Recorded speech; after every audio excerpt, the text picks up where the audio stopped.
अस्सलाम वालेकुम viewers, I hope आप लोग अल्लाह की फजल करम से खैरियत से होंगे। अल्हम्दुलिल्लाह मैं भी बिल्कुल ठीक हूँ। तो व्यूवर्स, मेरी तरफ से आप सबको ईद की बहुत ज़्यादा मुबारकबाद।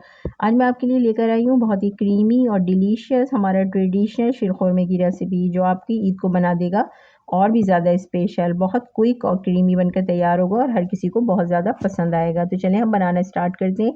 इसके लिए मैंने कुछ ड्राई फ्रूट लिए थे, जिसे मैंने 4 से 5 घंटा पहले भिगो दिया था, जिसमें मैंने छुआरे, काजू, पिस्ता, बादाम है और उसके अलावा ड्राई पाउडर मिल्क मैंने लिया है। ड्राई पाउडर मिल्क की जगह आप मावे का भी यूज़ कर सकते हैं, यानी कि खोए का। उसके अलावा सिवैयाँ हैं, उसके अलावा किशमिश और उसके अलावा जो मैंने काजू और बादाम भिगोए थे, उसमें से मैंने कुछ काजू और बादाम इलायचियों के साथ एक तरफ रख लिए हैं। ये 4 से 5 इलायचियाँ हैं। इसका हम पेस्ट बनाकर तैयार करेंगे, जिससे हमारा बहुत ज़्यादा क्रीमी और डिफरेंट से फ्लेवर के साथ बनकर शीरखुरमा तैयार होगा। तो चलें अब हम बनाना स्टार्ट करते हैं। इसके लिए मैंने जो है एक पैन लिया है और उसके अंदर मैं 1 टेबल स्पून जो है वो देसी घी ऐड कर दूँगी। आप चाहें तो इसमें जो बनास्पति घी होता है वो भी यूज़ कर सकते हैं, लेकिन देसी घी से इसका फ्लेवर जो है बहुत ज़्यादा अच्छा होगा। अब इसके साथ ही हम घी हमारा हल्का-सा गर्म होगा, तो हम इसके अंदर जो हमने ड्राई फ्रूट अपने कट करके रखे थे वो इसके अंदर ऐड कर देंगे। अच्छा, अब ड्राई फ्रूट को हमें जो है ना हल्का-सा इसके अंदर जो है ना फ्राई करना है। इसके साथ ही हम किशमिश भी इसके अंदर ऐड कर देंगे। अच्छा, ड्राई फ्रूट की क्वांटिटी जो होती है ना शीरखुरमे में थोड़ी ज़्यादा जाती है, जिसमें छुआरे थोड़े ज़्यादा होते हैं, क्योंकि ये बनता ही बेसिकली छुआरों से ही है और उसी से हमारा इसके अंदर कलर भी आता है और टेस्ट भी इसमें ज़बरदस्त किस्म का आता है।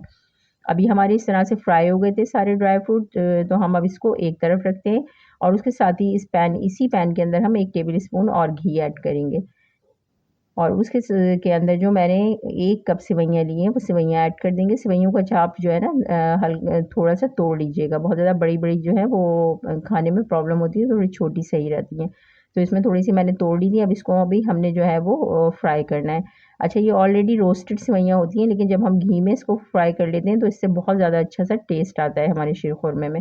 अब इसको हम हल्का-सा फ्राई करेंगे ताकि इसमें अच्छी-सी खुशबू आने लगे। अब इसको भी हम फ्राई करके एक तरफ रखते हैं। अब मैंने एक पॉट के अंदर ये 1 लीटर जो है ना फुल फैट क्रीमी मिल्क लिया है। अगर आप चाहें तो इसके अंदर जो खुला दूध होता है वो भी यूज़ कर सकते हैं, लेकिन कोशिश करें कि जब भी शीरखुरमा बनाएँ तो उसमें के जो है फुल क्रीम मिल्क का यूज़ करें। अब दूध में हम इस तरह उबाल आने देंगे। अब जैसे ही इसके अंदर उबाल आएगा, ये देखें इस तरह से उबाल आ गया इसके अंदर। इसको पकाना बहुत ज़रूरी होता है। इसमें 3 से 4 उबाल तकरीबन लाने होते हैं पहले हमें। 3 से 4 उबाल आ जाएँगे तो उसके साथ ही अब हम इसके अंदर जो हमने पेस्ट अपना काजू और बादाम का बनाया था इलायची के साथ, वो ऐड कर देंगे और इसको हल्का-सा मिक्स करेंगे।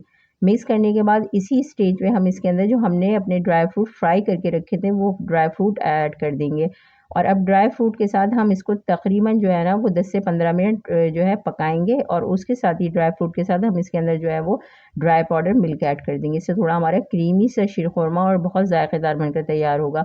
आप ड्राई पाउडर मिल्क की जगह जो है वो मावे का भी यूज़ कर सकते हैं, यानी कि खोए का, तो उससे भी बहुत अच्छा क्रीमी सा बनकर तैयार होता है।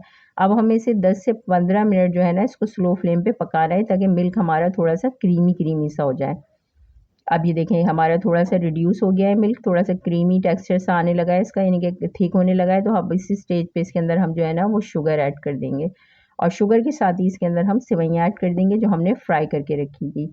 अब जब सेवइयों के साथ और शुगर को हल्का-सा मिक्स करेंगे हम और अब हम इसे ये जो है ना 10 से 12 मिनट और स्लो फ्लेम पे पकाना है, ताकि जो हमारा जब ये हम इसके अंदर शुगर ऐड करेंगे ना तो उससे ये थोड़ा-सा पतला होगा। तो अब हमें इसे पकाना है ताकि सेवइयाँ भी हमारी कुक हो जाएँ और थोड़ी थिकनेस आ जाए। अब ये इस तरह से इसमें थिकनेस सी आने लगी है। अभी देखें ये बहुत क्रीमी सा और ज़बरदस्त सा हमारा शीरखुरमा बनकर तैयार है। अच्छा, अगर आप शुगर की जगह चाहें तो इसमें कंडेंस्ड मिल्क भी यूज़ कर सकते हैं, तो और ये रिच फ्लेवर के साथ हमारा शीरखुरमा बनकर तैयार होगा।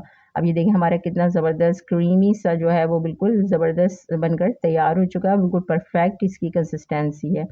अब इसको हम सर्विंग बाउल में निकाल लेते हैं।